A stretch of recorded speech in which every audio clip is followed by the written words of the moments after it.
ಇನ್ನು ಕೆಲವೇ ಕ್ಷಣಗಳಲ್ಲಿ ಭಾರತ ವರ್ಸಸ್ ಪಾಕ್ನ ಪಂದ್ಯ ನಡಿಬೇಕಾಗಿದೆ. 2:30ಕ್ಕೆ ಪ್ರಾರಂಭವಾಗುತ್ತೆ. ವಿಶ್ವದ ಎಲ್ಲಾ ಕ್ರಿಕೆಟ್ ಪ್ರೇಮಿಗಳೆಲ್ಲರೂ ಕೂಡ ಕಾತರವಾಗಿ ಕಾಯ್ತಾ ಇದ್ದಾರೆ. ಏಕದಿನ ಕ್ರಿಕೆಟ್ನ ನಂಬರ್ 1 ತಂಡಕ್ಕೆ ಬದ್ಧ ಎದುರಾಳಿ ಪಾಕ್. ಏಕದಿನ ಕ್ರಿಕೆಟ್ನ ಬದ್ಧ ಎದುರಾಳಿ. ಈಗ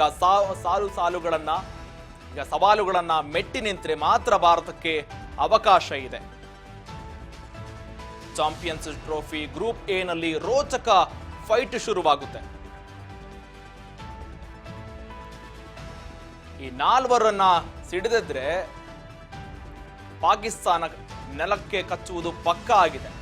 4 ಪ್ರಮುಖ ಆಟಗಾರರನ್ನ ಭಾರತಕ್ಕೆ ಕೊಹ್ಲಿ ಮತ್ತು ರೋಹಿತ್ ಶರ್ಮಾ ಮತ್ತು KL ರಾಹುಲ್, ಕುಲ್ದೀಪ್ ಕೂಡ ಇವರೆಲ್ಲರೂ ಕೂಡ ಬಲ ಕೊಡ್ತಾರೆ. ಏಕದಿನ ಕ್ರಿಕೆಟ್ನ ನಂಬರ್ 1 ತಂಡಕ್ಕೆ ಬದ್ಧ ಎದುರಾಳಿ ಅಂದ್ರೆ ಅದು ಪಾಕ್. ಬದ್ಧ ಎದುರಾಳಿಯಾಗಿ ಪಾಕ್ ನಮಗೆ ಸೆಣಸಾಟ ಕೊಡ್ತಾನೆ ಇದೆ. ಸಾಲು ಮ್ಯಾಚ್ಗಳನ್ನು ಆಡಿದ್ರು ಕೂಡ ಏಕದಿನ ಪಂದ್ಯದಲ್ಲಿ ಟಕ್ಕಫರ್ ಫೈಟ್ ಕೊಡೋ ಮ್ಯಾಚ್ ಅಂದ್ರೆ ಇಂಡಿಯಾ ವರ್ಸಸ್ ಪಾಕ್ ಮ್ಯಾಚ್ ಯಾವಾಗ ನಡೆಯಿತು ಆ ಕ್ಷಣ ನಡೆದಾಗ ಟಕ್ಕಫರ್ ಫೈಟ್ ಕೊಡೋ ಎದುರಾಳಿ ಪಾಕ್ ಆಗಿದೆ.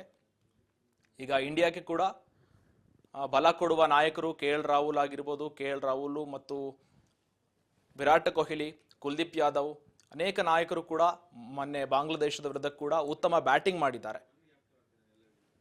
ಈ ಮ್ಯಾಚ್ನಲ್ಲಿ ಯಾವ ತರ ತಮ್ಮ ಚಾರ್ಮನ್ನ ಮಾಡ್ತಾರೆ ಅನ್ನೋದನ್ನ ಕಾದಷ್ಟೇ ನೋಡ್ಬೇಕಾಗುತ್ತೆ. ಈಗ ಕೊಹ್ಲಿ ಮತ್ತು ರೋಹಿತ್ ಶರ್ಮಾ, ರಾಹುಲ್ ಮತ್ತು ಕುಲ್ದೀಪ್ ಈ ಎಲ್ಲಾ ನಾಯಕರು ಕೂಡ ಉತ್ತಮ ಬ್ಯಾಟಿಂಗ್ ಪ್ರದರ್ಶನ ಕೂಡ ಕೊಡ್ತಾ ಇದ್ದಾರೆ. ಜೊತೆಗೆ ಶಮಿ ಕೂಡ ಉತ್ತಮ ಬೌಲಿಂಗ್ ಮಾಡ್ತಾ ಇದ್ದಾರೆ. ಕಳೆದ ಬಾರಿ 5 ವಿಕೆಟ್ಗಳನ್ನ ಪಡೆದು ತಮ್ಮ ದಾಖಲೆ ಕೂಡ ನಿರ್ಮಿಸಿದ್ದಾರೆ. ಅತಿ ಹೆಚ್ಚು ವಿಕೆಟ್ಗಳನ್ನ ಪಡೆದ ದಾಖಲೆ ಕೂಡ ಶಮಿ ಅವರು ತಮ್ಮ ಮುಡಿಗೇರಿಸಿಕೊಂಡಿದ್ದಾರೆ. ಜೊತೆಗೆ ಈ ಬಾರಿ 14,000 ರನ್ಗಳನ್ನ ಕಲೆ ಹಾಕಿದ ಭಾರತದ ಜೊತೆಗೆ ವಿಶ್ವದ ಪ್ರಮುಖ ಆಟಗಾರರಾಗಿ ಕೊಹ್ಲಿ ಹೊರಹೊಮ್ಮುತ್ತಾರೆ. ಇತಿಹಾಸ ಕೂಡ ಬರೀತಾರೆ. ಕ್ರಿಕೆಟ್ ದೇವರ ಸಚಿನ್ ತೆಂಡೂಲ್ಕರ್ ಅವರ ಇತಿಹಾಸವನ್ನ ವಿರಾಟ್ ಕೊಹ್ಲಿ ಈ ಬಾರಿ ರನ್ಗಳ ಮೂಲಕ ಬರೀತಾರೆ ಅಂತಾನೆ ನೋಡ್ಬೇಕಾಗುತ್ತೆ.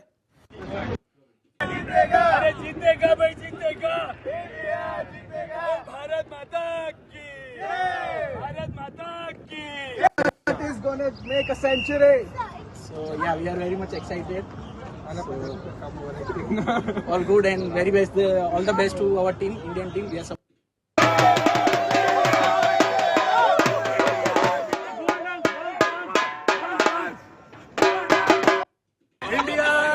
India. Yeah.